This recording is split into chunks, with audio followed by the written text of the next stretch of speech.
جب اللہ کے رسول نے اللہ کا پیغام دنیا کو سنایا کہ اللہ کے سوا کوئی عبادت کے قابل نہیں اور میں محمد اللہ کا رسول ہوں، تو مکے والے اللہ کے رسول کی توہین کرنے لگے۔ کوئی پتھر مارنے لگا، کوئی جادوگر کہنے لگا۔ اللہ کے رسول اللہ کے دین کے لیے ہر دکھ تکلیف برداشت کر کے دین کی تبلیغ کر ہی رہے تھے کہ ایک دن آپ نے دیکھا ایک بوڑھی عورت اپنے سر پہ بڑی مشکل سے سامان اٹھا کے مکے سے باہر جا رہی تھی۔ آپ صلی اللہ علیہ وآلہ وسلم اس بوڑھی عورت کے قریب گئے اور فرمانے لگے، اے عورت، یہ سامان تو بہت بھاری ہے اور تم بوڑھی ہو چکی ہو، اگر تمہیں اعتراض نہ ہو تو تمہارا سامان اٹھا کے تمہاری منزل تک پہنچاؤں۔ وہ بوڑھی عورت مسکرا کے کہنے لگی، اے نوجوان، اس سے بہتر اور کیا ہوگا۔ اللہ کے رسول اس بوڑھی کا سامان اپنے کندھوں پہ لیے اس کے ساتھ چل ہی رہے تھے کہ اتنے میں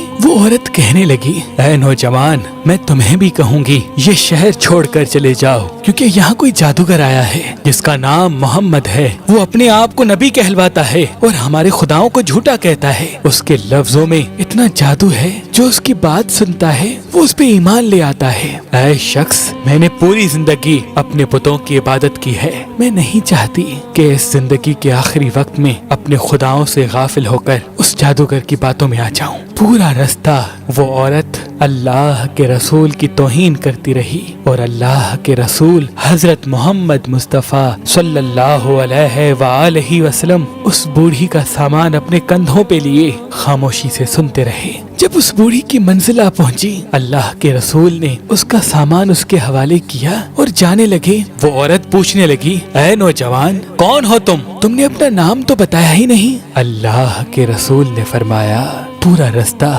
جس محمد کی تم توہین کر رہی تھی وہ محمد رسول اللہ میں ہوں۔ اس بوڑھی نے جیسے ہی آپ کے چہرے کا نور اور اخلاق کو دیکھا، وہ قدموں پہ گر گئی اور رو کے کہنے لگی، میں نے اپنی پوری زندگی میں آپ جیسا شریف اور نیک انسان نہیں دیکھا۔ آپ کے چہرے کا نور بتاتا ہے، آپ کا اخلاق یہ گواہی دیتا ہے کہ آپ کبھی جھوٹ نہیں کہیں گے۔ اگر آپ یہ فرما رہے ہیں کہ آپ اللہ کے رسول ہیں تو یقیناً یہ سچ ہوگا، مجھے معاف کیجیے گا۔ اور اسی وقت وہ عورت آپ کی نبوت کی گواہی دے کر کلمہ پڑھ کر مسلمان بن گئی اور واپس مکے میں آ کر رہنے لگی۔ یہ ہے رسول اللہ کا اخلاق، یہ ہے آپ کی سیرت کہ دشمن بھی آپ کو دیکھ کر آپ کی نبوت، آپ کی صداقت اور آپ کی شرافت کی گواہی دینے لگتے تھے۔ اللہ پاک ہم سب مسلمانوں کو یہ ہدایت دے کہ ہم بھی اپنے اخلاق کو اتنا اچھا بنائیں کہ ہر غیر مسلم